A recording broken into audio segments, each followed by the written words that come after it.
Hello and good morning everyone. I welcome you all at Eduverse News Analysis. Today is 22nd February 2023 and we are going to discuss important news and articles from the Hindu newspaper.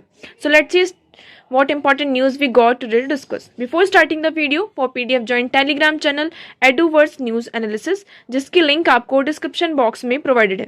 Make sure video को last तक देखें so that सारी important news यहाँ पर cover हो. तो चलिए start करते हैं, देखते हैं आज हमें क्या क्या कवर करना है. तो जैसा कि आप देख सकते हैं फ्रंट पेज में हमारी ये पहली न्यूज़ है. Supreme Court to hear Uddhav's plea against Election Commission order today. Now हमने इस न्यूज़ को पहले भी डिस्कस किया था कि इलेक्शन कमीशन ने यहाँ पर क्या किया था. जो मुंबई में आप सभी को पता है, महाराष्ट्र में शिवसेना जो पार्टी है, तो उसका जो नेम है, सिंबल है, वो किसके फैक्शन में दिया, जो हमारे एकनाथ शिंदे हैं उनके फेवर में, मतलब कि उनको ये जो पार्टी का सिंबल है वो सारी चीज़ें उनको दी, प्रोवाइड की. तो इसी के अगेंस्ट में यहाँ पर इन्होंने प्ली फाइल की थी, पिटिशन फाइल की थी. इन्होंने जो फॉर्मर चीफ मिनिस्टर हैं, फॉर्मर सीएम थे महाराष्ट्र के, तो उन्होंने यहाँ पे सुप्रीम कोर्ट में पिटीशन फाइल की थी. तो उसी के अगेंस्ट यहाँ पे सुप्रीम कोर्ट की सुनवाई होगी. इसमें हमारे लिए इतना इंपॉर्टेंट नहीं है. नेक्स्ट हम मूव करते हैं. तो नेक्स्ट हमारे लिए इंपॉर्टेंट न्यूज़ है, India's need a budget for its young. ठीक है, अब ये इंपॉर्टेंट हो जाता है हमारे लिए. ठीक है, यहाँ पे बात की गई किसकी, कि India need a budget for its young. आप सभी को पता है कि इस टाइम पर जो इंडिया की पॉपुलेशन है, more than half of the population कितनी है, is the between the age of 20 to 25 years, है ना. अभी जो इस टाइम पे इंडिया की जो एज है वो कैसी है, यंग पॉपुलेशन है. इंडिया की जो पॉपुलेशन है वो कैसी है, यंग पॉपुलेशन है. और इस आर्टिकल में यही बताया गया है कि हमें क्या ज़रूरत है, कि हमारी ये जो यंग पॉपुलेशन है, हमें इसमें इन्वेस्ट करने की ज़रूरत है. ठीक है ना. लेकिन जो हमारे इस साल का बजट आया है उसमें क्या है, मेनली फोकस किस पे किया गया है, कैपिटल एक्सपेंडिचर पे. ठीक है, किस पे फोकस किया, mainly capital expenditure and physical consolidation पर, है ना. हमने कई बार इसको डिस्कस किया है कि जो हमारा इस साल का जो बजट है 23 एंड 24 का हमारा बजट है, उसमें मेनली दो फैक्टर हैं. कौन कौन से, capital expenditure and physical consolidation.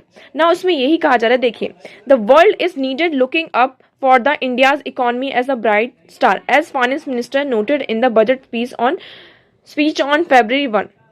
In 2022, India counted 20.6% of worldwide population of 15 to 29 year olds. अगर हम वर्ल्ड वाइड पॉपुलेशन देखें तो इंडिया में इस टाइम पर 20.6% जो पॉपुलेशन है हमारी, वो उसका जो एज ग्रुप है वो कितने से है, 15 to 29 ईयर्स. ठीक है, तो मतलब इस टाइम पर देखिए 20.6%, ये बहुत बड़ा नंबर होता है. पूरे वर्ल्ड की पॉपुलेशन से इसको कंपेयर किया जा रहा है, सिर्फ इंडिया की पॉपुलेशन में नहीं कि हमारी इंडिया की पॉपुलेशन से 20.6.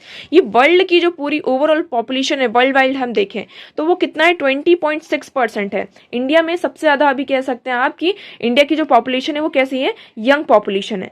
तो इसमें यही मेन फोकस किया गया है कि हम किस तरीके से यहाँ पर इन्वेस्टमेंट करें. हमारा जो मेन फोकस होना चाहिए किस पर होना चाहिए, हमारी ये जो यंग जनरेशन है, ये जो हमारा ह्यूमन रिसोर्स है, इस पर हमें इन्वेस्टमेंट करनी चाहिए. ठीक है, अब देखिए इस आर्टिकल में मेरे लिए ये कहा गया है कि द की proposal in the years union budget are following. On one hand there will be consider increase in the capital expenditure.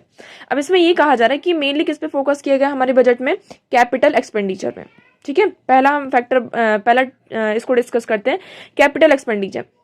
अब इसके लिए भी यहाँ पे क्या, कैपिटल एक्सपेंडिचर मतलब कि हमें ज़्यादा से ज़्यादा क्या करना है, building of physical infrastructure. Mainly यहाँ पे ट्रांसपोर्ट है हमारा, एनर्जी सेक्टर है, डिफेंस सेक्टर है. तो हमें इन सारी चीज़ों पर सबसे ज़्यादा क्या करना है, एक्सपेंड करना है, ताकि इन फ्यूचर हमें क्या हो, यहाँ पर हमें एसेट्स मिले. ठीक है, इन फ्यूचर क्या है, ये एसेट बिल्डिंग है. इसमें जो मनी होती है हमारी, मनी मल्टीप्लाई होकर हमारे पास रिटर्न में आती है. तो इसलिए हमारा जो मेन फोकस है किस पे है, कैपिटल एक्सपेंडिचर में. और यहाँ पे एक डेटा भी बताया गया है, to figure out under this expected to high why. जो हमारा इस साल का बजट है उसमें 3.2 ट्रिलियन जो रुपीज़ है, 3.2 ट्रिलियन रुपीज़ यहाँ पर एलोकेट किए गए हैं. ठीक है ना, यहाँ पे मतलब कि कंपेयर किया जा रहा है लास्ट ईयर के बजट से, तो कैपिटल एक्सपेंडिचर में 3.2 ट्रिलियन रुपीज़ यहाँ पर कैपिटल एक्सपेंडिचर में यहाँ पे क्या किया गया है, आपको एलोकेट किया गया है. ओके, अब अगर हम ग्रोथ की बात करें तो while the growth of the tax revenues is going to be modest, but जो हमारे टैक्स रेवेन्यूज हैं, जो हमें टैक्स से पैसा मिलता है वो अभी क्या है, मॉडेस्ट. मतलब उसमें ज़्यादा हमें इंक्रीजमेंट देखने को, ना ही डिक्रीज देखने को मिल रहा है, ना ही इंक्रीजमेंट देखने को मिल रहा है. एक्सपेंडिचर की अगर हम बात करें तो ये जो एक्सपेंडिचर है वो गवर्नमेंट जो रिसीट्स मिल रही है उसमें कितना शॉर्टफॉल हुआ है, 5.9%. और ये जो कट्स की गई हैं है ना। कैपिटल एक्सपेंडिचर यहाँ पे इंक्रीज किया गया है, तो मतलब कहीं ना कहीं से यहाँ पे किसी चीज में कट भी किया गया होगा। तो ये सारी जो कट किए गए हैं, है ना, वो किस में किए गए हैं? Subsidies and social sector expenditures में। ठीक है, तो इसमें हमने इसको कई बार डिस्कस किया कि कैपिटल एक्सपेंडिचर पे इस पर मेनली फोकस किया जा रहा है। और यहाँ पे जो बजट का जो कट किया गया है वो कहाँ किससे किया गया है? सब्सिडीज एंड सोशल सेक्टर से। ओके, सब्सिडीज की अगर हम बात करें तो फूड सब्सिडी में 0.9 ट्रिलियन रुपीस का यहाँ पे फॉल हुआ, मतलब कि 90,000 करोड़ रुपीस का यहाँ पे क्या किया है? सब्सिडी को कट किया गया है। फर्टिलाइजर की अगर हम बात करते हैं, फर्टिलाइजर में यहाँ पर 0.5 ट्रिलियन रुपीस डॉलर यहाँ पे कट किए गए। मनरेगा में 0.3 रुपीस ट्रिलियन यहाँ पर फंड को यहाँ पर कट किया गया। तो यहाँ पर कैपिटल एक्सपेंडिचर को इंक्रीज करते करते यहाँ पर जो हमारी सब्सिडीज हैं और सोशल सेक्टर है, वहां से सारी चीजों को क्या किया गया है? जो मतलब एक तरीके की एक्स है, जो तलवार है, वो किस पर गिरी है? सब्सिडीज एंड सोशल सेक्टर पे। ओके, अब इसमें लास्ट में ये कहा गया है कि the marginal increase in allocation, यहाँ पे जो हमारा हेल्थ सेक्टर है, हेल्थ और एजुकेशन है, इसमें यहाँ पर इससे बजट तो हम कह सकते हैं फंड यहाँ पे कट नहीं किए गए, बट यहाँ पे जो ज़्यादा हमें इंक्रीजमेंट देखने को भी नहीं मिला। इसमें हमें सिर्फ जो एलोकेशंस किए गए उसमें बहुत ही एक मार्जिनल एलोकेशंस किए गए हैं। यहाँ पर एक मार्जिनल मतलब इंक्रीज देखने को मिला है एलोकेशंस में, मतलब हेल्थ में, एजुकेशन में, एग्रीकल्चर में, आंगनवाड़ी जो स्कीम्स हैं, तो इससे यहाँ पर और जो यहाँ पर एलोकेशंस किए भी गए हैं, तो इन्होंने यहाँ पर जो इन्फ्लेशन है उसको यहाँ पर काउंट नहीं किया है। ठीक है, जो इन्फ्लेशन यहाँ पर आज के टाइम पे इंडिया में इन्फ्लेशन जो रेट है उसको यहाँ पर काउंट नहीं किया गया है। ओके, नेक्स्ट इसमें हम बात करते हैं कि इस आर्टिकल में नेक्स्ट ये बोला गया है कि देखिए पब्लिक एंड प्राइवेट कॉम्प्लीमेंट्रीज, यहाँ पे क्या किया गया है कि इंडिया की अगर हम बात करें तो इंडिया में क्या है? मच नीडेड स्टेप टू री इन्वेग्रेट द इंडियन इकोनॉमी। यहाँ पे कह रहे हैं कि गवर्नमेंट को क्या जरूरत है कि गवर्नमेंट क्या करना चाहती है कि कैपिटल में ज़्यादा स्पेंड करके इंडिया की जो इकोनॉमी है उसको री इन्वोगरेट करना चाहती है ना। यहाँ पर मतलब कि एक नई एनर्जी लाना चाहती है इंडियन इकोनॉमी में। अगर हम जीडीपी की बात करें तो as a proportion of income of GDP indicate the rate at which India's productive capabilities are going in India. This proportion rose steadily during mid 2000s, it peaked in 42% in 2007। अभी जो हम capital expenditure की बात करें, capital expenditure में हमने अभी देखा कि हमारा मेन जो फोकस होता है किस पे होता है कि हम क्या करें? यहाँ पे जो फिजिकल इंफ्रास्ट्रक्चर है उसको बिल्ड करें, है ना। मतलब कि ट्रांसपोर्ट हो गया, हमारा एनर्जी सेक्टर हो गया, डिफेंस सेक्टर हो गया। तो यहाँ पे ये बताया जा रहा है कि हमारा मेन फोकस किस पे हो रहा है? इन सारी चीज़ों पर हो रहा है, जिसके कारण हम अगर मिड 2000s देखें, 2000 का हमारा मिड 2000 देखें और आज 2007 में देखें तो ये हमारा कितना इंक्रीज हुआ है? 42% यहाँ पर इंक्रीज देखने को मिला है। ठीक है ना, which was even better than China's record at that point in time. Okay, तो यहाँ पर ये बता रहा है कि जो हमारी इंडियन इकोनॉमी है, जो हम इन्वेस्टमेंट हाई रेट्स में जो इन्वेस्टमेंट हो रहा है, इसकी वजह से हम यहाँ पर हमें यहाँ पर 2010 तक यहाँ पे क्या है? फास्टेस्ट यहाँ पे प्रोग्रेस दिखाई दी इंडिया में। ठीक है ना, जो हमारा मतलब कैपिटल इंफ्रास्ट्रक्चर है, इंफ्रास्ट्रक्चर क्रिएट करने में, तो यहाँ पर हमें क्या हुआ? हमने जो इसमें कैपिटल इंफ्रास्ट्रक्चर में ये जो इन्वेस्टमेंट किया तो हमें इसकी वजह से यहाँ पे ग्रोथ दिखाई दी।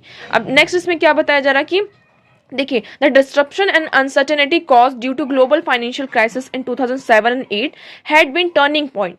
China responded to crisis by increasing domestic investment, a large part of which coming from its public sector. Now अब यहाँ 2007 तक हमने देखा कि हमने अच्छी ग्रोथ करी। हमने देखा 2000 से लेकर हम देखें और 2007 तक तो हमारी जो ग्रोथ थी वो कितनी थी? 42% थी ना। 2007-8 में क्या हुआ? यहाँ पर ग्लोबल फाइनेंशियल क्राइसिस होते हैं। अब ग्लोबल ये जो फाइनेंशियल क्राइसिस होती है इसके कारण यहाँ पर क्या हुआ? पूरे वर्ल्ड में यहाँ पर क्या है? एक डिस्ट्रप्शन सा हो गया, है ना। जो क्राइसिस हुआ सिर्फ यहाँ पर पूरे वर्ल्ड में यहाँ पे फाइनेंशियल क्राइसिस हुए। अब यहाँ पर चाइना ने इसका कैसा रिस्पांस किया? चाइना ने सबसे ज़्यादा क्या किया? अपने जो डोमेस्टिक इन्वेस्टमेंट है उसको यहाँ पे इंक्रीज कर दिया। मतलब कि मेनली यहाँ पे जो पब्लिक सेक्टर से चीज़ें हैं, जो पब्लिक सेक्टर के जो पार्ट्स है, डोमेस्टिक इन्वेस्टमेंट है, वहाँ पर उन्होंने यहाँ पे क्या किया? ज़्यादा इन्वेस्टमेंट किया क्राइसिस के टाइम पे। बट इंडिया ने इस टाइम पे क्या किया? इंडिया ने इस टाइम पे जितने भी उनके एक्सपेंडिचर थे उनको यहाँ पर रोक दिए। उनको ये खतरा हो गया कि कहीं हमारा फिजिकल जो डेफिशिएट है वो राइज ना हो जाए, बढ़ ना जाए, जिसके कारण इंडियन गवर्नमेंट ने क्या किया? अपने जितने भी एक्सपेंडिचर थे उसको यहाँ पे स्टॉप कर दिया।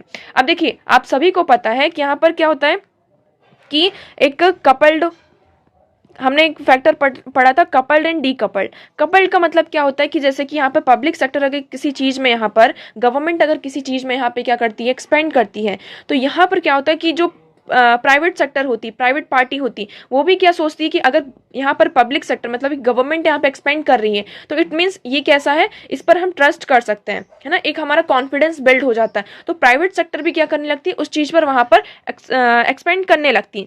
बट इस टाइम पर क्या हुआ, जब ये ग्लोबल क्राइसिस आया तो यहाँ पर हमारी गवर्नमेंट ने क्या थे, जितने भी एक्सपेंडिचर थे उनको रोक दिए, जिसके कारण यहाँ पर जो प्राइवेट इन्वेस्टर थे उनका भी जो कॉन्फिडेंस था वो भी लॉस हो गया, और जिसके कारण हमको इसका जो पूरा ओवरऑल इफेक्ट देखने को पड़ा, किस पे, हमारी जीडीपी पे। ओके, तो देखिए यहाँ पे हमारी जो जीडीपी है 2013-14 में देखें तो वो कितना था, 33.8%, और धीरे धीरे गिरते गिरते यहाँ पे 27.3% इसमें हमें इफेक्ट देखने को मिला। क्यों? क्योंकि जो प्राइवेट सेक्टर था उन्होंने क्या कर दिया था, उनका जो कॉन्फिडेंस था वो हट गया था, प्राइवेट जो इन्वेस्टर्स थे। तो ये जो पब्लिक एक्सपेंडिचर के कारण, मतलब पब्लिक एक्सपेंडिचर, गवर्नमेंट ने यहाँ पे जो अपने एक्सपेंडिचर थे उसको यहाँ पे रोक दिए थे, जिसके कारण जो मेन इफेक्ट हमें देखने को मिला हमारी जीडीपी में। ओके, फिर यहाँ पे नेक्स्ट बताया कि in contrast to capital expenditure subsidies and social sector spending are consider wasteful. अब यहाँ पर देखिए, ठीक है, हमने ये सारी बात कर ली। उसके बाद यहाँ पर ये कहा जा रहा है कि हम अगर कैपिटल एक्सपेंडिचर के यहाँ की क्या बात कर रहे हैं कि इसको हमें क्या करना है, इंक्रीज करना है। हमने कैपिटल एक्सपेंडिचर इंक्रीज करा, बट अगर हम इसके कंट्रास्ट में देखें तो इसका जो पूरा ओवरऑल इफेक्ट पड़ रहा है किस पे पड़ रहा है, हमारी सब्सिडीज पर एंड सोशल सेक्टर पर। यहाँ पर जो सब्सिडीज एंड सोशल सेक्टर, इसको यहाँ पे क्या माना जा रहा है, वेस्टफुल माना जा रहा है। ये क्या है कि जो सब्सिडीज हम देते हैं और जो इतनी भी वेलफेयर स्कीम्स है, ये क्या है, एक वेस्ट है। बट यहाँ पर क्या है, ऐसा नहीं है। It is believed a cut on their outlays will hurt economic growth. Quite the contrary, a reduction in social expenditure not only worsen the existing social inequalities but also dampen the prospect for long term growth. But यहाँ पर ये waste नहीं है, यहाँ पे ये बताया जा रहा है कि जो यहाँ पे कैपिटल एक्सपेंडिचर को इंक्रीज करने के कारण यहाँ पे जो सब्सिडीज और हमारी जो सोशल सेक्टर स्पेंडिंग उसको यहाँ पर क्या किया गया है, कट किया गया है। बट इसको ऐसा समझ के कि ये वेस्ट है, अगर हम इसमें ज़्यादा खर्च करेंगे तो इसमें क्या है, हमारी इकॉनमी की ग्रोथ में ये क्या करेगा, हर्ट करेगा, हमारी इकॉनमी ग्रोथ को क्या करेगा, ये हर्ट करेगा। बट यहाँ पर हमें ये समझने की ज़रूरत है कि अगर आप सब्सिडीज नहीं देंगे, सोशल स्पेंडिंग नहीं करेंगे, सोशल सेक्टर स्पेंडिंग नहीं होगी, तो इसका जो ओवरऑल इफेक्ट हमें किस पर पड़ेगा, हमारी यहाँ पे क्या बढ़ेगी, सोशल इनइक्वालिटीज बढ़ेंगी। ठीक है, यहाँ पे सोशल इनइक्वालिटीज बढ़ेंगी, मतलब कि जो हमारी लॉन्ग टर्म की ग्रोथ है ना, हमारी जो लॉन्ग टर्म की ग्रोथ है उस पर इसका पूरा ओवरऑल इफेक्ट पड़ेगा। ठीक है, जैसे कि हम यहाँ पे प्रोवाइड करते हैं, मनरेगा के थ्रू जॉब्स प्रोवाइड करते हैं। अब मनरेगा के थ्रू हम जब जॉब प्रोवाइड करते हैं, इट मीन्स यहाँ पे जो रूरल एम्प्लॉयमेंट प्रोवाइड किया जा रहा है, रूरल एम्प्लॉयमेंट इट मीन्स यहाँ पे जो हमारी रूरल पॉपुलेशन है उनके हाथ में क्या आ रहा है, पैसा आ रहा है। पैसा आ रहा है, इट मीन्स वो क्या करेंगे, जब हमारे हाथ में पैसा होता है तो हम यहाँ पे ज़्यादा से ज़्यादा क्या करते हैं, एक्सपेंड करते हैं। और जब हम एक्सपेंड करते हैं तो ये सारा कहाँ जाता है, हमारी इकॉनमिक ग्रोथ में ही, हमारी जीडीपी में ही इंक्लूड होता है ना। तो इसमें यही सारी बात की जा रही है कि देखिए, मेजर्स सच एज मनरेगा and free provision for food have been clutch at straw for millions of poor Indians. Hits they have been by COVID-19 pandemic and joblessness. अब यहाँ पे COVID-19 के कारण ऑलरेडी हमें पता है कि कितने सारे लोगों ने अपनी जॉब्स को यहाँ पे लॉस किया है। पॉवर्टी ने और ज़्यादा यहाँ पर क्या किया, हिट किया है। ठीक है ना, जॉब यहाँ से गई है जिसके कारण यहाँ पे और ज़्यादा क्या है, पॉवर्टी ने इसको हिट किया है। अगर मनरेगा जैसी स्कीम है और जो ये फ्री प्रोविज़न है फूड सब डिस्ट्रीब्यूशन का, अगर हम इसको यहाँ पर कट करते हैं तो इसका हमें ओवरऑल इफेक्ट किस पे पड़ता है, जो मिलियंस ऑफ यहाँ पर इंडियंस है, पुअर इंडियंस है, इसका यहाँ पर इफेक्ट देखने को मिलता है। ठीक है, अब इसमें नेक्स्ट बात की गई कि हमें क्या करना होगा, ज़्यादा से ज़्यादा हमें पीपल जो है, हमारी जो जनता है, यंग जनरेशन आज के टाइम पर, हमें उन पर क्या करना होगा, इन्वेस्ट करना होगा। अगर हम उन पर इन्वेस्ट नहीं करेंगे तो यहाँ पर हमें हमारी जो इकोनॉमिक ग्रोथ जिसकी हम बात कर रहे हैं, हम उसको सिक्योर नहीं कर पाएंगे। अब जैसे कि आप ऐसा समझ लीजिए कि देखिए, public expenditure on social sector constitute an investment for the future. यहाँ पर देखिए, आप इसको एक एग्जाम्पल से समझिए, ये आपको पूरी ये सारी चीज़ें यहाँ पर क्लियर होंगी। फैमिली में हम यहाँ पर देखिए क्या होता है, जैसे फैमिली है, अब यहाँ पर 2 बच्चे हैं, अब यहाँ पे 2 या 1 बच्चा जितने भी हो, एक बच्चा है, अब इसको यहाँ पे क्या करना, फैमिली क्या करेगी, जैसे कि पुअर फैमिली है, इनके पास इतना पैसा नहीं है कि वो क्या कर सके, इस बच्चे को अच्छे से यहाँ पे एजुकेशन प्रोवाइड कर सके। ओके, अब इसके लिए उनके पास पैसा नहीं, बट वो ये चाहते हैं कि हमारा जो बच्चा है उसको यहाँ पे अच्छी एजुकेशन मिले। अब उनके पास इतना पैसा तो है नहीं कि वो उसको अच्छी एजुकेशन प्रोवाइड कर पाए, तो वो क्या करेंगे, अब यहाँ पर लोन लेंगे। क्या करेंगे, लोन लेंगे, और लोन लेकर अपने इस बच्चे को यहाँ पर अच्छी एजुकेशन प्रोवाइड करेंगे, इस उम्मीद से कि इन फ्यूचर ये क्या करेगा, जो ये हम एक गरीबी जो हमारी एक पुअर लाइन पर है ना, हम जो ये पॉवर्टी जो हम जिस लाइन पर हैं उससे क्या करेगा, जब ये बच्चा अच्छे पढ़ लिख जाएगा, इसको अच्छी जॉब मिलेगी, जब जॉब मिलेगी तो ये जो लोन हमने लिया है ये इसको भी क्या कर देगा, इसको भी पूरी तरीके से लोन को चुका देगा, और हमारी जो ये हम पॉवर्टी लाइन से उससे भी हम क्या हो जाएंगे, बाहर आ जाएंगे। ठीक है, तो आप इसको गवर्नमेंट के बेसिस पे देखिए कि गवर्नमेंट को क्या करना चाहिए। गवर्नमेंट अगर एजुकेशन के लिए, यहाँ पर हेल्थ के लिए अगर डेट यहाँ पर उधार लेते भी है, ठीक है ना, यहाँ पर किसी से बोरोइंग करती भी है और इसको इन्वेस्ट करती है कहाँ पर, हमारी हेल्थ सेक्टर में, हमारे एजुकेशन सेक्टर में, तो इसका हमें ओवरऑल जो इफेक्ट है हमें हमारे फ्यूचर में देखने को मिलेगा।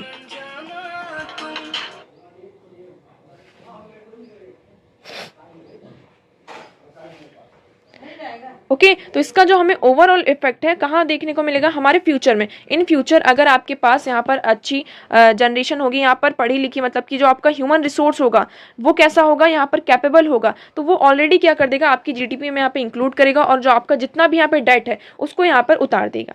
ओके, तो यहाँ पर आपको सारी चीज़ें क्लियर होंगी। तो इसमें ये ज़्यादा फोकस किया जा रहा है कि आपको यहाँ पे क्या करना होगा, ज़्यादा से ज़्यादा। अब देखिए इंडिया के अगर हम फिजिकल डेट की बात भी करें जो हमारी जीडीपी में है, वो सिर्फ कितना है, जो हम पब्लिक डेट की बात करें कि जो इंडिया का पब्लिक डेट है वो कितना है, 4.2% ऑफ जीडीपी। जो इंडिया की जो जीडीपी है उसका 4.2% है ओनली, और इसको यही बताया जा रहा है कि ये एक तरीके से थ्रेट भी नहीं है। जैसे कि हम अगर श्रीलंका की बात करें, जो कंडीशन आजकल श्रीलंका में हो रही है, तो वहां पर ग्रीस में है और श्रीलंका में है, तो इस तरीके की सिचुएशन नहीं आएंगी क्योंकि इंडिया के पास इतना ज़्यादा डेट नहीं है। तो इसमें मेन फोकस यही किया जा रहा है कि हमें ज़्यादा से ज़्यादा किस पे एक्सपेंड करना चाहिए। If the government is borrowing to build resources that help generate new jobs and incomes, it is in fact setting of vicious cycle. Higher income and higher level of development will also lead to creation of fresh savings which will help to pay off the debts। तो इसमें यही कहा जा रहा है कि अगर government की बोरोइंग क्या करती है, रिसोर्सेज को हेल्प करती है कि वो न्यू जॉब्स को जनरेट करें। ठीक है, तो यहाँ पर क्या होगी, विशियस साइकिल जनरेट होगी। विशियस साइकिल मतलब कि देखिए गवर्नमेंट यहाँ पे बोरो करेगी, ठीक है, बोरोइंग किया और उसको यहाँ पे क्या किया, जॉब क्रिएशन के लिए यूज़ किया, ठीक है, और यहाँ पर हायर डेवलपमेंट किए हेल्थ में, एजुकेशन में, हर सेक्टर में। इससे क्या होगा, जो हमारे ह्यूमन रिसोर्स होगा वो अच्छा यहाँ पे एक जो हमारी फ्रेश यहाँ पर जॉब करेंगे उनको एम्प्लॉयमेंट मिलेगी, यहाँ पर ज़्यादा से ज़्यादा क्या होगा, इनकम आएगी, और फिर वो क्या होगा, ओवरऑल जो है इन फ्यूचर जो डेट्स हैं उनको यहाँ पे पे करने में हमारी हेल्प करेंगे। ओके, तो इस आर्टिकल में यही बताएगा मेनली कि हमें क्या करना होगा, हमें मेक द ब्रेक मोमेंट यहाँ पर लेकर आना होगा। जो एक इंडियन यंग जनरेशन है, यहाँ पे एक जो डाउट है, in the absence of significance climb in public spending to enhance human capabilities there will be no hope for them. यहाँ पे गवर्नमेंट को यही कहा जा रहा है कि जो पब्लिक स्पेंडिंग होनी चाहिए मेनली किस पर होनी चाहिए, कि ह्यूमन कैपेबिलिटीज पर, ह्यूमन की जो स्किल्स हैं, इस आज के टाइम पे जो हमारी यंग पॉपुलेशन है उनकी जो स्किल्स है उनको डेवलप करने पर यहाँ पे स्पेंड करना चाहिए। ओके, इसमें भी ये भी कहा जा रहा है कि the proportion of the population in India as 30 years and above will rise 58.6% in 2040 up to 37.5 only 2000। Okay, तो इसमें यही कहा जा रहा है कि मेनली हमारा किस पे फोकस होना चाहिए, हमारा मेन फोकस होना चाहिए जो हमने ये सब्सिडीज वगैरह और सोशल सेक्टर पर हमने जो स्पेंडिंग को कम किया है, हमारा मेन फोकस इसमें होना चाहिए। किस पर, हमारा ह्यूमन कैपिटल जो कैपेबिलिटीज हैं उसको इन्हेंस करने पर होना चाहिए। ओके, तो आई होप आपको ये आर्टिकल यहाँ पर क्लियर होगा। नेक्स्ट आर्टिकल की तरफ मूव करते हैं। यहाँ पर turn off the tap for urban बाइस इन रूरल डेवलपमेंट। अब यहाँ पर ये बात बताया जा रहा है कि यहाँ पर क्या एक डिवाइड है रूरल और अर्बन के बीच में। रूरल और अर्बन के बीच में अगर देखें तो यहाँ पे बहुत बड़ा क्या है, एक डिवीजन है, एक गैप है बहुत बड़ा। ठीक है, तो देखिए the divide between the rural and the urban has grown due to inherent urban bias among policy makers and institution. यहाँ पर हम देखते हैं जितने भी गवर्नमेंट की पॉलिसीज होती हैं, जितने भी हमारे इंस्टीट्यूशंस होते हैं, तो ये जो जितने भी पॉलिसी मेकर्स होते हैं इनकी जो पॉलिसीज होती हैं आप यहाँ पे ध्यान से देखेंगे तो कैसी होती है, यहाँ पे अर्बन बाइस होती है ना। ज़्यादातर वो किस पे फोकस करते हैं, यहाँ पर अर्बन उस पर फोकस करते हैं, है ना, inherit urban bias among policy makers. तो उसमें मेनली यही कहा जा रहा है कि अब देखिए यहाँ पर सेकंड स्पिल ओवर की बात की जा रही है कि including the government. This happens because group in urban areas are able to effectively influence the institution in their favor. अब ऐसा क्यों हो रही, अर्बन बाइस क्यों हो रही, मतलब कि जो सारी पॉलिसीज होती हैं हम ज़्यादातर देखते हैं कि वो जैसे अर्बन पीपल हैं, जो अर्बन सिटीज़ हैं, अर्बन है सिटीज़ हैं, उनके फेवर में होती है कि अगर उनको ये सूट हो रहा तभी हम ये पॉलिसी लेकर आएंगे, अदरवाइज नहीं. ओके अब ऐसा क्यों होता है, क्योंकि जो यहाँ पर अर्बन सिटीज़ हैं, अर्बन एरियाज हैं, वो क्या है, कैपेबल हैं इंस्टीट्यूशंस को अपने तरफ फेवर करने के लिए, है ना, उनको इन्फ्लुएंस करने के लिए, अपनी फेवर में लाने के लिए अर्बन एरियाज क्या है, बहुत ज़्यादा ही इफेक्टिवली कैपेबल हैं. अब इसमें सेकंड बात क्या कहा गया कि spill over from the markets in urban areas also limited. यहाँ पर अर्बन एरिया में क्या होता है, बहुत ज़्यादा हम कहीं देखिए कोई भी इन्वेस्टर आता है वो कहाँ जाता है, मेनली अर्बन एरिया में जाता है, वहाँ का क्योंकि मार्केट क्या है, बहुत बड़ा है. ठीक है, तो वहाँ पर रूरल एरिया नहीं, वहाँ पर हम किस पे जाते हैं, अर्बन एरिया में आते हैं. तो यहाँ पर जो चांसेस होते हैं रूरल एरियाज के लिए वो कैसे हो जाते हैं, लिमिटेड हो जाते हैं. तो ज़्यादातर जो सेटलमेंट्स होते हैं वो कहाँ होते हैं, अर्बन एरियाज में होते हैं. तो ये जो पूरा चल रहा है, ये जो सारी चीजें, ये जो चल रही है साइकिल, इसको हम क्या कहते हैं, this is known as the spill over effect where the development of rural areas is dependent on larger urban core. ठीक है, तो यहाँ पर ये बताया जा रहा है कि इस तरीके से, मतलब कि देखिए जितनी भी इन्वेस्टमेंट आ रही, जो मार्केट है वो सारा कहाँ जा रहा है, अर्बन एरियाज पर जा रहा है. अब इसी के कारण यहाँ पर ये कहा जा रहा है कि जो रूरल एरिया का डेवलपमेंट है, अब वो किस पर यहाँ पर बेस है, उसका जो किस पर डिपेंड है, यहाँ पर रूरल एरिया का जो डेवलपमेंट है ये पूरा ओवरऑल अर्बन एरियाज का जो कोर है, अर्बन एरियाज पर यहाँ पर डिपेंड हो जाता है.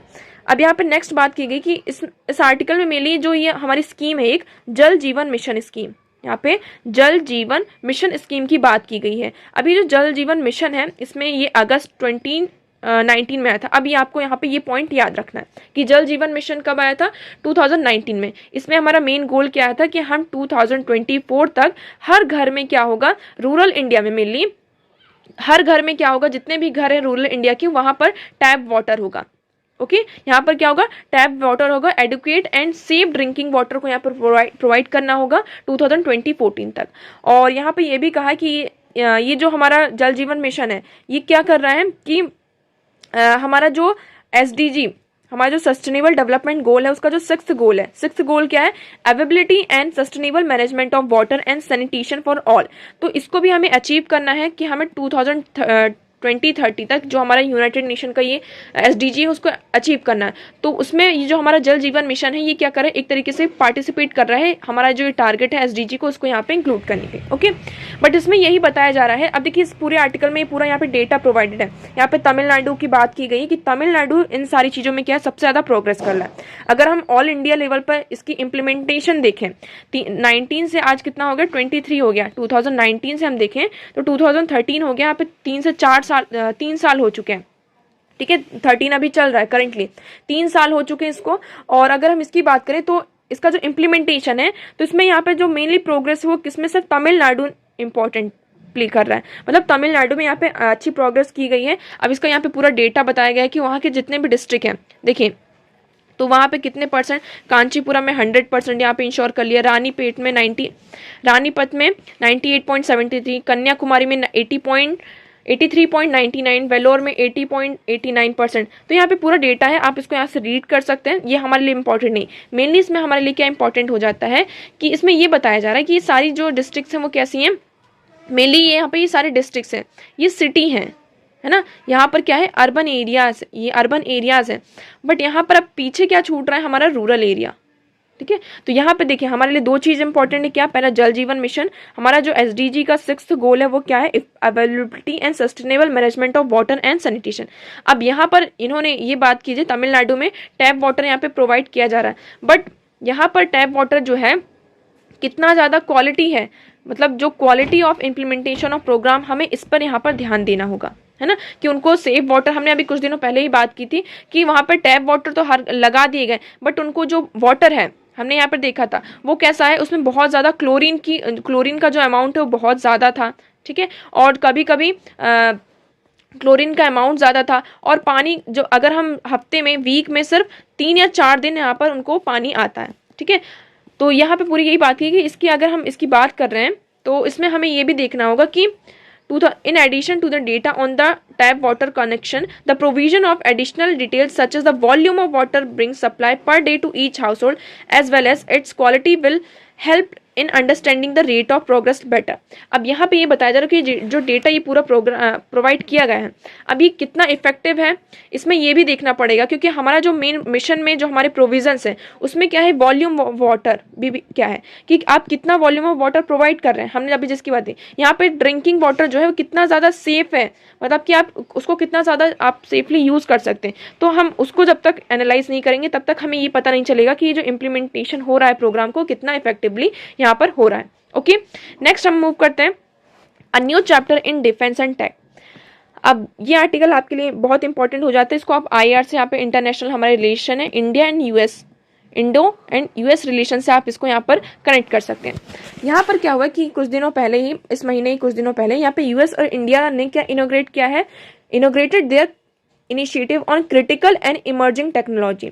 यहाँ पर क्रिटिकल एंड इमर्जिंग ICET है ना, इमर्जिंग टेक्नोलॉजी, इसको यहाँ पे इनोग्रेट किया है। अब इसमें मेनली क्या होगा, the promise of this initiative if fulfilled could have been transformative impact on India-US relation। अब इसमें पूरी इंडिया और US रिलेशन की अगर हम बात करें तो इसमें स्टार्टिंग से बताया जा रहा है, जब से हमें यहाँ पे इंडिपेंडेंस मिली है ना, उसके बाद से अगर हम इंडिया और US के रिलेशन देखें तो सिंस 1960s से हम देखें तो India has made many attempts to jump on the US technology bandwagon. India हमेशा से चाहता था कि जो US की जो टेक्नोलॉजी है उसको क्या करे, उसको यहाँ पर उस पर जंप करना चाहता है, उसको यहाँ पर अटेम्प्ट करने के लिए बहुत सारे जंप किए। तो यहाँ पे जो ICET अभी जो हमने अभी इसको इनोग्रेट किया है, ये एक तरीके से आप कह सकते हैं बेटर पोजिशन पर आज के टाइम पर आ सकते हैं। ये हमारे लिए बहुत ही इंपॉर्टेंट पॉइंट यहाँ पर होता है। इसके अंदर देखते हैं क्या होगा, ये 2 sides have identified 6 focus area. यहाँ पर इंडिया और US ने क्या किया है, यहाँ पे 6 जो मेन एरियाज है उस पर मेनली फोकस किया जाएगा। कौन कौन से, co development, co production, strengthening innovation ecosystem, defence innovation, technology cooperation, resilient semiconductor supply chain, space, STEM talent and next generation telecom. तो ये सेक्टर्स है जिन पर ये दोनों इंडिया एंड US साथ आकर क्या करेंगे, टेक्नोलॉजीज के बारे में यहाँ पे सारी चीजों को यहाँ पर वर्क करेंगे। ओके, अब हम अमेरिका की एड की बात करते हैं कि इंडिया और US की जो रिलेशन है, ठीक है ना, सिंस 1950s उसकी हम बात करते हैं। तो देखिए आप इसको यहाँ पे पूरा नोट डाउन करते जा सकते हैं क्योंकि इसमें बहुत अच्छे तरीके से बताया गया। 1950s में देखें तो US had played a significant role in India's development effort to quest for technological capability. यहाँ पर जो इंडिया का टेक्नोलॉजिकल कैपेबिलिटी हो उसको यहाँ पर आगे बढ़ाने के लिए यहाँ पे US ने बहुत ही इंपॉर्टेंट रोल प्ले किया था, ठीक है ना। बट आफ्टर क्या हुआ, major driver of process of cold war which pursued in US provided sweeping assistance in range of areas in India. Cold war के कारण यहाँ पे जब US में कोल्ड वॉर हुई थी उसके कारण फिर क्या हुआ, जो US का एक नजरिया है वो इंडिया की तरफ जाता गया कि इंडिया को क्या करना है, हमें उसको यहाँ से अच्छे से ट्रीट करना है। अब इंडिया यहाँ देखिए US क्या कर रहा था, टेक्नोलॉजी प्रोवाइड कर रहा था, ठीक है। और दूसरी तरफ अगर हम सोवियत यूनियन की बात करें तो सोवियत यूनियन भी एक मेजर प्लेयर यहाँ पर इमर्ज होकर आ रहा था। और जैसे कि हमारा जो एरिया था स्टील का, heavy electricals and petroleum mining, तो यहाँ पर हमारी सोवियत यूनियन हेल्प कर रहा था। यूएस का जो मेन फोकस था वो किस पे फिर चला गया था कि वो क्या करे, जो हमारा इंजीनियरिंग है और जो मैनेजमेंट है, एजुकेशन है, साइंस एंड टेक्नोलॉजी है, एग्रीकल्चर सेक्टर, यहाँ पर उनका इसको मॉडर्नाइज करना, यूएस को मतलब कि यूएस इन सारे सेक्टर को क्या करना चाहता था, मॉडर्नाइज करना चाहता इन इंडिया। बट यहाँ पर क्या हुआ, among the more consequential areas of cooperation was in nuclear energy where the US help build India's first reactor research and power. अब देखिए इसी में यहाँ पर जो यूएस है, यूएस ने क्या किया, हमारा जो एनर्जी वाला सेक्टर था, एनर्जी, न्यूक्लियर एनर्जी, वहां पर भी इंडिया की क्या की, हेल्प की उसको यहाँ पर बिल्ड करने में कि हम क्या बने, एक न्यूक्लियर स्टेट बने। बट इससे क्या हुआ, साइंटिस्ट को यहाँ पे, इवन यूएस के जो साइंटिस्ट हैं उन्होंने इंडियन साइंटिस्ट को यहाँ पे ट्रेन भी किया, ठीक है, including the major help in making nuclear weapons को बनाने के लिए यहाँ पे इंडियन जो साइंटिस्ट थे उनको ट्रेन किया गया था यूएस के द्वारा। ओके, बट यहाँ पर क्या हुआ, but this cooperation was abruptly ended after India's first nuclear test. But ये जो कॉपरेशन था वो कब एंड हुआ, 1974 में, जब इंडिया ने अपना पहला न्यूक्लियर टेस्ट किया, ठीक है ना। वो सिर्फ यहाँ पे क्या कर रहे थे, इंडियन साइंटिस्ट को यहाँ पर ट्रेन कर रहे थे कि किस तरीके से न्यूक्लियर वेपन को बनाया जाता है, सारी चीजें। बट वो किस लिए कर रहे थे, ताकि वो क्या कर सके, यूएस की टेरिटरी में आकर ही क्या करें, ये वेपन्स को बनाए। अब उसके बाद यहाँ पर क्या हुआ कि 1974 में ये जो इंडिया ने फर्स्ट अपना जब न्यूक्लियर टेस्ट किया, तब से ये जो कॉपरेशन था वो यहाँ पे एंड हुआ। उसके बाद यहाँ पर मेनली जो मेन फोकस हो गया, इंडिया भी यहाँ पे जो अपना स्पेस प्रोग्राम था, इंडिया का जो स्पेस प्रोग्राम था उस पर भी यहाँ पे थोड़ा इंडिया यहाँ पे डेवलप करने लगा, तो इसके कारण यहाँ पे चीजें वो हुई। उसके बाद यूएस का हम देखें, यूएस ने यहाँ पे एक मैसिव एड प्रोवाइड किया था कब, 1960s में, for the modernization of Indian education. जो इंडियन एजुकेशन है उसको यहाँ पे मॉडर्नाइज करने के लिए यहाँ पे यूएस ने एक बहुत बड़ा एड प्रोवाइड किया था, एक मैसिव एड प्रोवाइड किया था, ठीक है ना। बट इसमें क्या हुआ कि जो 1960s में क्या हुआ कि जो हमारा आईआईटी और आईएम है, इंडिया का जो आईआईटी आईएम के जो जितने भी ग्रेजुएट्स होते थे, अब वो क्या होते थे, आईआईटी आईएम से यहाँ पे ग्रेजुएट होते थे, बट वो कहाँ जाते थे, यूएस में जाते थे और यूएस की इकोनॉमी को बेनिफिट करते थे। तो इसके कारण से ये जो कॉपरेशन है उसको भी यहाँ पे क्या हुआ, थोड़ा सा हमारा फेल हुआ। उसके बाद अगर हम सिर्फ एक एरिया देखें जहां पर यूएस के हमें यहाँ पे सपोर्ट नहीं मिला है, कौन सा, तो ये जो हमारा हम बात करते हैं हमारा एग्रीकल्चर सेक्टर है।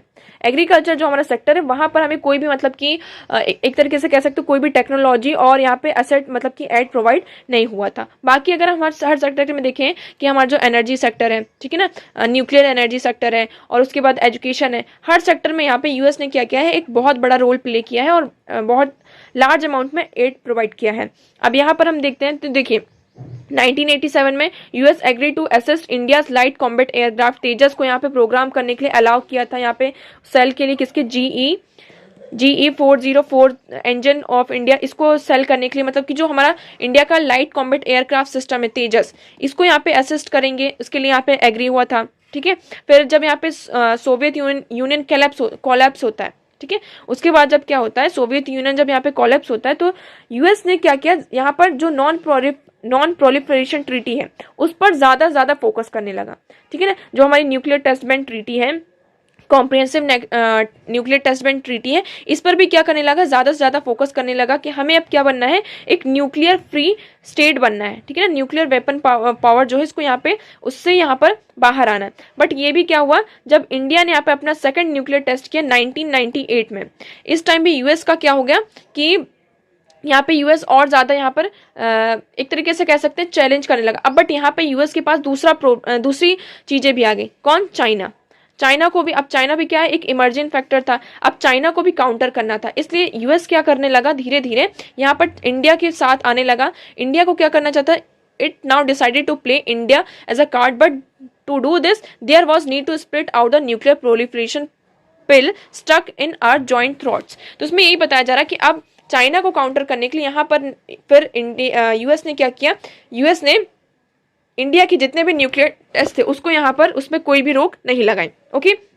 तो सर देखिए सारी चीजें ये बता रही, ये जो आईसीईटी है ना, वो क्या करेगा, एक रेंज सेट करेगा जो हमारा एम्बिशियस है, कि ambitious goal with mean great deal for India. ये हमारे इंडिया की जो ग्रेट डील है इंडिया के लिए, मतलब कि कह सकते हैं कि आप बहुत ही बड़ी ये जो डील है। US jealously guard its technological prowess knowing that it is a major component of its global power status.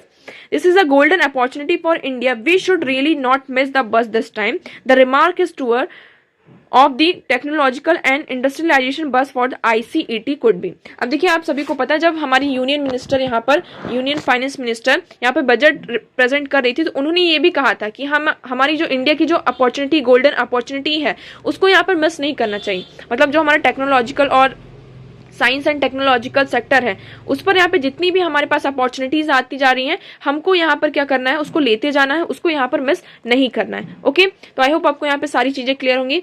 Next move करते हैं यहाँ पर, तो देखिए इसमें क्या है, why India witness an El Nino and forecast this year. यहाँ पे मतलब कि ऐसा फॉरकास्ट है कि इंडिया में भी इन 2023 क्या कर सकता है, यहाँ पे जो अल नीनो है उसको यहाँ पर विटनेस कर सकता है। ये सिर्फ अभी एक्सपेक्ट किया जा रहा है कि देखिए India is experiencing a colder than normal winter thanks to the north south winter flow setup by the climate phenomena known as La Nina. इस साल अगर हम देखें तो इंडिया ने यहाँ पर अगर हम जो नॉर्मल विंटर होती है उससे ज्यादा यहाँ पर क्या किया है, विंटर यहाँ पे एक्सपीरियंस किया है। अब यहाँ पे ये कहा जा रहा है कि मेनली क्यों हुआ है कि जो नॉर्थ साउथ एक क्लाइमेट फिनोमिना होता है ला नीना के कारण यहाँ पर जो हमारा नॉर्मल विंटर है उससे ज्यादा यहाँ पे हमें विंटर को मतलब कि हमें एक्सपीरियंस करना पड़ा। अब आपके लिए माइंड में यहाँ पे क्वेश्चन आता है what is La Nina and El Nino. हम इस कॉन्सेप्ट को यहाँ पे समझते हैं। तो देखो सबसे पहले हम यहाँ पर आप ये मैप देखिए तो आपको यहाँ पे ज्यादा क्लियर होगा। ये क्या है, हमारा पैसिफिक ओशन है, ठीक है, और एक मिनट, ये है हमारा पैसिफिक ओशन, ओके, अब ये क्या है, साउथ अमेरिका है और ये ऑस्ट्रेलिया है। अब यहाँ पर आप समझिए, ये साउथ एशिया और साउथ यहाँ पर ऑस्ट्रेलिया हो गया। अब ये पैसिफिक ओशन का ये क्या है, हमारा ईस्ट साइड है, पैसिफिक ओशन का ये ईस्ट है और ये पैसिफिक ओशन का क्या है, वेस्ट है। ठीक है, अब यहाँ पे क्या होता है, पैसिफिक ओशन बहुत बड़ा है। अब यहाँ पे क्या होती है, करंट्स होती है, यहाँ पे पूरा जो रीजन होती है कोल्ड करंट्स होती है। अगर हम नॉर्मल देखें, जब अल नीनो और ला नीना नहीं होता है, अगर हम नॉर्मल देखते हैं तो जो हमारी नॉर्मल करंट होती है, तो यहाँ पे कैसा होता है, कोल्ड वाटर होता है और यहाँ पे होता है वार्म वाटर होता है। तो आप सभी को पता है कोल्ड वाटर मतलब कि यहाँ पे कैसा होगा, हाई प्रेशर होगा, हाई प्रेशर, और जहाँ पर कोल्ड वार्म वाटर होता है, वार्म करंट्स होती है, यहाँ पे लो प्रेशर होता है। तो यहाँ पर क्या होता है, low pressure, high pressure to low pressure जाता है, तो जो हमारी करंट होती है वो कैसे होती है, इस तरीके से ऐसे मूव करती है। ठीक है, आपको ये समझना होगा, इसी को हम कहते हैं क्या, वॉकर्स सर्कुलेशन। क्या होता है ये, वॉकर सर्कुलेशन, इसी को कहते हैं। ठीक है, अगर आपको ये वॉकर सर्कुलेशन समझ में आ गया तो आपको ये जो अल नीनो है और ला नीना है वो सारी चीजें यहाँ पर क्लियर हो जाएंगी। ओके, तो देखिए यहाँ पर हम नॉर्मल बात करते हैं, ये हमारा पैसिफिक ओशन है। पैसिफिक ओशन में यहाँ पे जो ये ईस्ट साइड है इसका, और ये क्या है, ये हमारा ऑस्ट्रेलिया वाला जो साइड है वो वेस्ट साइड है। अब यहाँ पर क्या है, यहाँ पर जो है कोल्ड वाटर है, यहाँ पर ऑस्ट्रेलिया साइड में क्या होता है, वार्म वाटर होता है। अब ये जो है कि साउथ अगर हम देखिए तो यहाँ पे देखिए एक साइकिल बनेगी आपकी, एक मिनट। ओके, तो देखिए यहाँ पर क्या है, ये कोल्ड वाटर है, तो यहाँ पर ये ऐसा जाएगा हाई प्रेशर टू ये लो प्रेशर, अब ये ऐसा जा रहा है। ठीक है, तो बट हम देखते हैं हाई टू लो। अब यहाँ पे देखिए, अगर हम आप इसको आप 3D में इस तरीके से देखिए तो देखिए यहाँ पे ये क्या, इस तरीके से पूरा क्रिएट होगा। ठीक है, high to low, high to low. अगर हम देखें तो यहाँ पर कोल्ड वाटर है, यहाँ पे वार्म वाटर है, तो यहाँ पे क्या हमने ईस्ट साइड देखा, ये वेस्ट साइड है। तो यहाँ पे देखिए हाई टू ये लो जा रहा है, और यहाँ पर अगर हम इसको एटमॉस्फेयर में देखो तो ये इस तरीके से ये हमारी एक पूरी साइकिल बनती है। तो ये क्या है, हमारी न्यूट्रल साइकिल है। अब अल नीना में क्या होता है, पहले हम अल नीनो और ला नीना का एक कॉन्सेप्ट समझ लेते हैं। अल नीनो का मतलब होता है, यहाँ पर जो हमारी करंट्स होंगी वो कैसी होंगी, वार्म होंगी, वार्म करंट्स होंगी। वार्म करंट होगी मतलब कि यहाँ पर क्या होगा, जब वार्म करंट होती है मतलब कि वो कैसी है, गर्म है, गर्म है यहाँ पे, इट मीन्स यहाँ पे जो वेपराइजेशन ज्यादा होगा, एवेपरेशन होगा। एवेपरेशन होगा तो मतलब क्या होगा, जो एयर होगी वो कैसी होगी, मॉइस्चर लेडन होगी, मतलब कि एटमॉस्फेयर में यहाँ पे मॉइस्चर होगा, तो इट मीन्स यहाँ पे एयर कैसी होगी, मॉइस्चर लेडन होगी। मॉइस्चर लेडन होगी इट मीन्स यहाँ पे वार्म एयर जो होगी कैसी होगी, हमारी मॉइस्चर होगी। जब यहाँ पे वार्म एयर होगा तो इससे क्या होगा, यहाँ पे लो प्रेशर एरिया क्रिएट होगा, लो प्रेशर एरिया क्रिएट होगा। लो प्रेशर एरिया जब क्रिएट होता है तो इससे यहाँ पर क्या होती है, इनस्टेबिलिटी होती है, और जब इनस्टेबिलिटी होती है और लो प्रेशर एरिया क्रिएट होता है और यहाँ पर क्या होता है, वेपराइजेशन होता है, तो यहाँ पर क्या होता है, क्लाउड्स का फॉर्मेशन होता है। क्या होता है, क्लाउड फॉर्मेशन होता है। क्लाउड फॉर्मेशन होता है इट मीन्स यहाँ पर क्या होती है, रेन होती है। ओके, तो आपको यहाँ पे समझ में आया what is La Nina, El Nino. Okay, यहाँ पर क्या होता है, वार्म करंट, मतलब कि हमारी जो करंट हो जाती है वो वार्म हो जाती है, बहुत ज्यादा गर्म हो जाती है, जिसके कारण यहाँ पे एवेपरेशन होता है। एवेपरेशन होता है इट मीन्स जो हमारी एयर होती है वो मॉइस्चर लेडन होती है, और यहाँ पे इंस्टेबिलिटी आ जाती है, और जिसके कारण यहाँ पर हमें क्या देखने को मिलता है, यहाँ पर हमें प्रेसिपिटेशन देखने को मिलता है। ओके, नेक्स्ट अगर हम बात करें ला नीना की, ला नीना जस्ट इसका अपोजिट है। यहाँ पर क्या होता है, कोल्ड करंट्स होती हैं। कैसी, कोल्ड करंट्स होती है। कोल्ड करंट होती है मतलब कि जो हमारा टेम्परेचर है वो कैसा हो जाता है, लो हो जाता है। टेम्परेचर लो हो जाता है इट मीन्स यहाँ पर जो हमारी एयर होगी वो कैसी होगी, कोल्ड होगी। एयर कोल्ड होती इट मीन्स यहाँ पर जो हमारा हाई प्रेशर एरिया यहाँ पर क्रिएट होता है। हाई प्रेशर क्रिएट होता है एरिया, इसके साथ साथ यहाँ पर एंटी साइक्लोनिक जो हमारी कंडीशन है वो भी क्या होती है, यहाँ पर क्रिएट होती है ना। हाई प्रेशर जब एरिया क्रिएट होता है तो यहाँ पर एंटी साइक्लोनिक जो कंडीशन है वो क्रिएट होती है, और जब ऐसी कंडीशन आती है इसको हम एटमॉस्फेरिक कंडीशन बोलते हैं। इस कंडीशन पर अब देखिए यहाँ पर कोल्ड एयर मतलब कि जो हवा कैसी है, ठंडी है। ठंडी है मतलब उसमें हाई प्रेशर है, तो वो क्या होती है, नीचे की तरफ बैठती है ना। एयर जैसे है वो ठंडी इट मीन्स हाई प्रेशर है, हाई प्रेशर मतलब वो नीचे की तरफ बैठेगी, वो ऊपर की तरफ नहीं जाएगी, मतलब वो नीचे की तरफ आएगी। ठीक है, यहाँ पर क्या है, कोल्ड करंट नीचे की तरफ आएगी, तो इससे क्या होगा, यहाँ पर हमें रेन दिखाई नहीं देगा, मतलब यहाँ पर नो रेन होगी, है ना, यहाँ पे प्रेसिपिटेशन नहीं होगा। और अल नीनो में क्या होता है, जो हवा होती है, वार्म करंट्स होती हैं, एयर होती है वो लाइट होती है, ठीक है ना, लो प्रेशर एरिया क्रिएट होता है, जिसके कारण वो क्या होता है, ऊपर उठती है। ऊपर उठती है तो ये क्या करती है, क्लाउड का फॉर्मेशन करती है, और जब क्लाउड बनती है तो आप सभी को पता है यहाँ पे क्या होता है, बहुत ज्यादा बारिश होती है। तो देखिए इसमें यही बताएगा कि देखिए ये अल नीनो है। अल नीनो में क्या होता है कि यहाँ पर कभी कभी कैसे जो ट्रेड विंड्स होती हैं वो अपने आप को यहाँ पे अलग हो जाती हैं। ठीक है, ट्रेड विंड्स कभी कभी अभी जो वॉकर साइकिल, हमने जो ये वॉकर सर्कुलेशन देखा, जो ये हमारे नॉर्मल कंडीशन होती है, वॉकर सर्कुलेशन होती है। अब ये जो वॉकर सर्कुलेशन इंटेंसिफाई हो जाता है, जब इसका ये इंटेंसिफाई फॉर्म होता है उसे हम कहते हैं लानीना। ठीक है ना। कब हो जाता है? जब ये बहुत ज्यादा इंटेंसिफाई हो जाता है तो उसको लानीना कहते हैं। और जब ये साइकिल वीक हो जाती है, इस साइकिल का जो वीकर फॉर्म होता है उसे हम क्या कहते हैं? अल नीना। ओके, तो अल नीना में देखिए जो हमारी नॉर्मल साइकिल थी वो वीक हो गई, मतलब कि अब ये जो यहाँ पर कोल्ड करंट थी, यहाँ पे आप देखिए ये हमारा ईस्ट साइड है, साउथ अमेरिका और नॉर्थ अमेरिका का जो साइड है ये हमारा ईस्ट साइड हो जाता है। हम ये पैसिफिक ओशन की पर्सपेक्टिव से देख रहे हैं। ओके, और यहाँ पे जो ऑस्ट्रेलिया है ये वाला जो साइड होता है वो हमारा वेस्ट हो जाता है। अब हमने देखा था यहाँ पे कोल्ड करंट थी, बट यहाँ पर क्या है, ला नीना इफेक्ट आ रहा है। इसके कारण यहाँ पे जो ट्रेड विंड्स है वो कैसी हो गई? वीक हो गई। मतलब कि यहाँ पर क्या है, वार्म करंट ज्यादा हो गई। अब ये क्या होने लगी, बीच में यहाँ पे क्या होगा, कन्वेक्शन होने लगा। ठीक है ना, यहाँ पे जो कन्वेक्शन है वो इंक्रीज होने लगा। अब यहाँ पे दो साइकिल बन जाती है। अब ये इस तरीके से ऐसे मूव करेंगी और यहाँ पर ये जो वार्म करंट है यहाँ पे क्या हो जाएगा, वार्म करंट हो जाएगा। और ये क्या होगा, इस तरीके से यहाँ पर एक साइकिल बनेगी। तो यहाँ पर क्या, कहीं पे बीच में क्लाउड फॉर्मेशन होगा, यहाँ पे बहुत ज्यादा प्रेसिपिटेशन होगा। तो अब देखिए, अब जब ये अल नीनो आता है तो इसके कारण यहाँ पे क्या देखने को मिलता है, जो ऑस्ट्रेलिया का साइड होता है। अब यहाँ पे देखिए करंट कैसी है, वार्म है, वार्म है मतलब सॉरी कोल्ड है, कोल्ड है। इट मीन्स यहाँ पर क्या होगा, हमें ऑस्ट्रेलिया साइड में यहाँ पे हमें ड्रॉट्स देखने को मिलता है। क्या देखने को, मतलब कि पूरा सूखा पड़ जाता है, ड्रॉट्स देखने को मिलता है। और अगर हम साउथ अमेरिका ईस्ट साइड देखें तो यहाँ पर बहुत ज्यादा जो बारिश है, प्रेसिपिटेशन यहाँ पे बहुत ज्यादा होता है और हमें बहुत ज्यादा, मतलब एक तरीके से आप कह सकते हैं बारिश देखने को मिलती है। ओके, जस्ट इसका अपोजिट देखिए, ला नीना में क्या होता है, जो ट्रेड विंड्स होती है बहुत ज्यादा स्ट्रांग हो जाती है। यहाँ पर मतलब बहुत ज्यादा आप कह सकते हैं आपकी जो आपकी करंट है बहुत ज्यादा स्ट्रांग है। अब ये कहाँ इसका जो इंक्रीज हो जाता है, अभी किसकी तरफ मूव कर रही है, वेस्ट की तरफ। अब वेस्ट की तरफ जो मूव कर रही है, अभी कोल्ड करंट है। ठीक है, अभी कोल्ड करंट आते आते यहाँ पे और ज्यादा क्या हो जाती है, वार्म हो जाती है, जिसके कारण यहाँ पे क्या होता है, जो कन्वेक्शन होता है, प्रेसिपिटेशन बहुत ज्यादा होता है। और प्रेसिपिटेशन जब ज्यादा हो, मतलब कि यहाँ पे सॉरी एवेपोरेशन ज्यादा होता है, जिसके कारण यहाँ पे क्लाउड फॉर्मेशन होता है। और यहाँ पर हमें क्या देखने को मिलता है, ऑस्ट्रेलिया में हमें यहाँ पर बारिश देखने को मिलती है। अभी हमने ये ऑस्ट्रेलिया और इंडिया ये पूरा कॉन्सेप्ट समझा। अभी इसका जो इफेक्ट पड़ता है, हमारी जो इंडिया है, इसका भी हमें यहाँ पर इफेक्ट देखने को मिलता है। ओके, तो आई होप आपको यहाँ पे अल नीनो और ला नीना सारी चीजें यहाँ पे क्लियर होंगी। अल नीनो की एक बार देख लेते हैं। El Nino is a climate pattern that describe the unusual warming of surface water in the eastern tropical Pacific ocean. जो हमारा पैसिफिक ओशन है उसका जो वाटर हो जाता है वो कैसा हो जाता है, यहाँ पे वार्म हो जाता है। ठीक है, तो it is a warm phase of a larger phenomena called El Nino southern oscillation. It occurs more frequently than La Nina. El Nino यहाँ पे ज्यादा होता है। ठीक है, अब हम इंडिया के पर्सपेक्टिव में देखें तो देखिए, El Nino refers the band of warm water spreading around the west to east. यहाँ पे क्या, वेस्ट टू ईस्ट स्प्रेड होता है पैसिफिक ओशन में। La Nina occurs when the band of water spread east to west and it cooler. तो La Neena जो होता है वो कूलर होता है, आपको ऐसा याद रखना। और अल नीनो कैसा होता है, अल नीनो यहाँ पर वार्म होता है। तो अगर ऐसा कहें कि इंडिया में क्या अल नीनो आने वाला है, इट मीन्स यहाँ पर इंडिया में बारिश कम होगी, ड्रॉट के हमें यहाँ पे ज्यादा चांसेस देखने को मिल सकते हैं। ला नीना में क्या होता है, यहाँ पे कूलर होता है। ठीक है, जो टेम्परेचर होता है वो कूलर होता है और इसके जो पूरे हमें यहाँ पर ज्यादा ठंड देखने को मिलती है। Okay, so however, El Nino forecast before spring tend to be nauseous and unreliable because the climate system is quite noisy in spring. Okay, तो इसमें यही बताया जा रहा है कि अगर ऐसा होता है तो आप देखते हैं अभी ये अपडेट नहीं हुआ है कि इंडिया में अल नीनो आने वाला है या नहीं।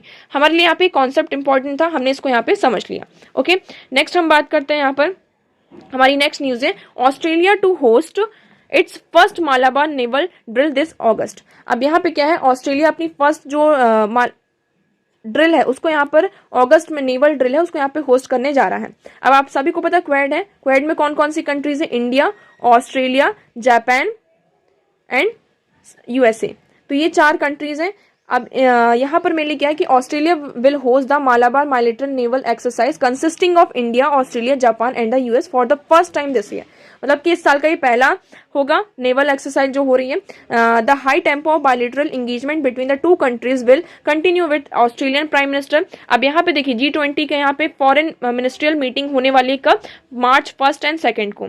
उसके बाद से यहाँ पर ये कहा जा रहा है कि 8 मार्च मतलब जब ये G20 की फॉरेन मिनिस्ट्रियल मीटिंग यहाँ पर जब हो जाएगी उसके बाद यहाँ पर 8 मार्च को यहाँ पर जितने भी जो क्वाड के फॉरेन मिनिस्टर्स हैं यहाँ पर उनकी एक मीटिंग होगी। तो देखिए, Quad foreign minister to schedule to hold a meeting a day after G20 meeting. Australia is schedule to host the Quad summit later this year. अब यहाँ पे ऑस्ट्रेलिया क्या करेगा, एक क्वाड समिट भी यहाँ पर होस्ट करने जा रहा है। तो आपके लिए यहाँ पे क्या इंपॉर्टेंट है कि ऑस्ट्रेलिया क्या होस्ट करने जा रहा है, इसकी first Malabar naval drill exercise यहाँ पे अगस्त में इसको होस्ट करेगा। ओके, नेक्स्ट हम मूव करते हैं। तो नेक्स्ट क्या है, children have the right to protect their genetic data, Supreme court.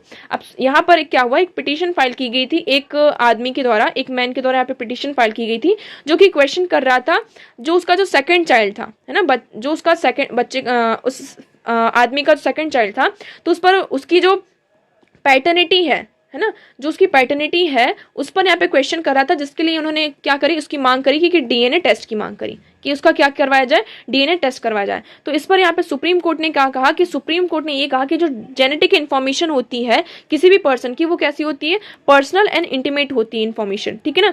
It sheds the lights on person very essence child genetic information is a part of fundamental right to privacy. उन्होंने ये कहा कि किसी भी बच्चे का जो ये जेनेटिक इन्फॉर्मेशन डीएनए टेस्ट करवाया जाता है, कोई भी जो जेनेटिक इन्फॉर्मेशन है किसी भी बच्चे का, वो उसका एक फंडामेंटल राइट है, राइट टू प्राइवेसी का। इसके कारण देखिए आप तो क्या कर रहे हैं यहाँ पर आप इसको यहाँ पर क्या कर सकते हैं, यहाँ पे उसको किसी भी बच्चे की इस राइट को यहाँ पे वॉलेट नहीं कर सकते। इसके कारण आपको देखिए यहाँ पर सिर्फ बच्चे के ऊपर नहीं, ओवरऑल जो मदर है उसकी यहाँ पर, उसके माइंड पर भी एक साइकोलॉजिकल ट्रॉमा यहाँ पे क्रिएट होता है, ठीक है। तो देखिए इसमें ये कहा गया, right to privacy, autonomy of identity to recognize under the United Nation convention on rights of the child. The convention acknowledges the control that individual including children have over their own personal boundaries. यहाँ पर even कोई बच्चा भी है, उसकी भी क्या है, उसके भी राइट्स हैं कि मतलब कि उसकी भी एक पर्सनल बाउंड्रीज हैं, ठीक है ना। हर एक इंडिविजुअल की इंडिविजुअल में, इस इंडिविजुअल में एक बच्चा भी उसकी आती है, उसकी भी क्या है, पर्सनल बाउंड्रीज हैं। तो वो उसका जो डीएनए टेस्ट है, उसका जो जेनेटिक इन्फॉर्मेशन, उसको वो किसी के साथ वो शेयर नहीं करेगा। ये क्या है, उसका एक right to privacy under the fundamental rights, ये क्या है, उसका एक फंडामेंटल राइट है। ओके, तो children are not to be deprived of in this entitlement. अभी उसका राइट है, अब उसको यहाँ पे ये डिफाइन नहीं करना चाहिए। अब हर टाइम आप डीएनए टेस्ट करवा के क्या करवा रहे हैं, एक तरीके से उसकी आइडेंटिटी को यहाँ पर हटा रहे हैं, है ना। मतलब क्या वो उसकी आइडेंटिटी को पहचानना चाहते हैं। अब इसका जो ओवरऑल इफेक्ट पड़ता है कहाँ पड़ता है, उसकी साइकोलॉजिकल ट्रॉमा हमें फेस करने पड़ते हैं। अब देखिए, DNA test would also harm the reputation and dignity of the mother. यहाँ पे जो ये डीएनए टेस्ट होता है, वो जो मदर होती है उसकी डिग्निटी और उसके रेपुटेशन को भी क्या करता है, हार्म करता है, ठीक है। तो यहाँ पे इसके तहत यहाँ पे जो हमारे सुप्रीम कोर्ट है, उन्होंने ये कहा कि चिल्ड्रन का जो ये क्या है, जो उनका जेनेटिक डेटा है, तो उनके पास राइट है कि वो क्या कर सकते हैं, उसको यहाँ पर प्रोटेक्ट कर सकते हैं। ओके, नेक्स्ट हम बात करते हैं, नेक्स्ट न्यूज है हमें, Russia suspended the last remaining major nuclear treaty with USA. अब रशिया ने यहाँ पे क्या किया है, यूएस के साथ एक ट्रीटी थी, आप सभी को पता होगा, स्टार्ट, START, ठीक है ना। यहाँ पे ये ट्रीटी थी, इसको यहाँ पर क्या कर दिया, इस ट्रीटी को सस्पेंड कर दिया है। ओके, अब हम अगर स्टार्ट की बात करें तो ये जो स्टार्ट ट्रीटी थी, इसको यहाँ पे क्या कर दिया है, सस्पेंड कर दिया। अब इसकी हम बात करें स्टार्ट ट्रीटी की, तो इसमें क्या है, देखिए ये ट्रीटी पहले तो आई थी एक 1991 में, स्टार्ट ट्रीटी 1 इसको कहा जाता है। फिर ये आई थी एक सेकेंड ट्रीटी आई थी 2010 में। ओके, अब इस ट्रीटी में क्या था कि The explaining the decision suspended Russia's obligations under the 2010 New START treaty, Mr. Putin accused the US and its NATO allies to openly declaring the goal of Russia's defend Ukraine. अब इन्होंने ऐसा क्यों किया है, इन्होंने ऐसा इसलिए किया है क्योंकि कंटिन्यूसली हम देख रहे हैं कि जो यूएस है और उसके जो नेटो एलाइज हैं, वो यहाँ पे कंटिन्यूसली क्या कर रहे हैं, ओपनली ये डिक्लेरेशन कर रहे हैं कि वो क्या चाहते हैं, रशिया को यहाँ पे डिफीट करना चाहते हैं इन रशियन यूक्रेन वॉर, ठीक है ना। इसी के इन्फ्लेक्ट में यहाँ पर रशिया ने क्या किया है, मॉस्को ने ये कहा है कि वो क्या कर रहे हैं, यूएस के साथ उनकी जो स्टार्ट ट्रीटी है उसको यहाँ पर क्या कर रहे हैं, वो डिसमिस कर रहे हैं, ठीक है, ठीक है। क्योंकि इस ट्रीटी में मेनली क्या था कि they want the inflict the strategic defeat on US on us and try to get out of nuclear facilities at the same time. अब वो क्या कर रहे हैं, हमको एक तरीके से वो क्या करना चाहते हैं, हराना भी चाहते हैं, डिफीट भी करना चाहते हैं।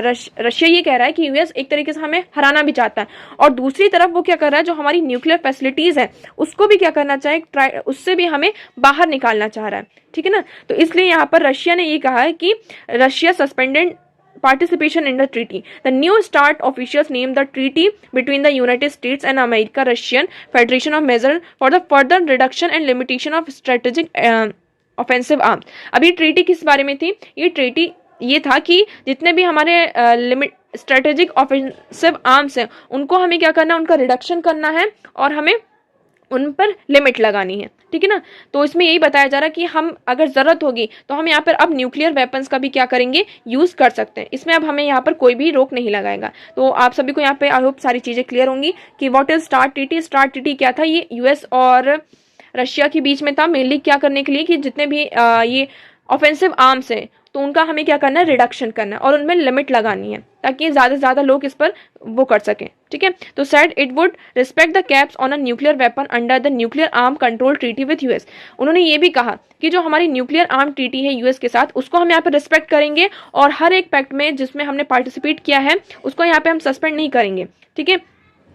Putin suspended the country's participation in the pact. Russia also will continue to exchange information about the test launches of ballistic missile पर earlier agreement with the US. अब यहाँ पे रशिया ने ये कहा कि हमें ट्रीटी तो क्या कर रहे हैं, सस्पेंड कर रहे हैं, बट हमारे यूएस के साथ क्या है, एक एग्रीमेंट है जिसपे हम क्या करते हैं, हमारे जो जितने भी हमारे टेस्ट होते हैं बैलिस्टिक मिसाइल्स के, तो उसकी इन्फॉर्मेशन को एक्सचेंज करने का एग्रीमेंट है, बट हम इस एग्रीमेंट को यहाँ पर कंटिन्यू करेंगे। ओके, सिर्फ यहाँ पे क्या हुआ है कि जो स्टार्ट ट्रीटी है उसको यहाँ पर सस्पेंड किया गया है। ओके, तो आई होप आपको यहाँ पे सारी चीज़ें क्लियर होंगी। आज के लिए इतना ही। Thank you so much for discussion.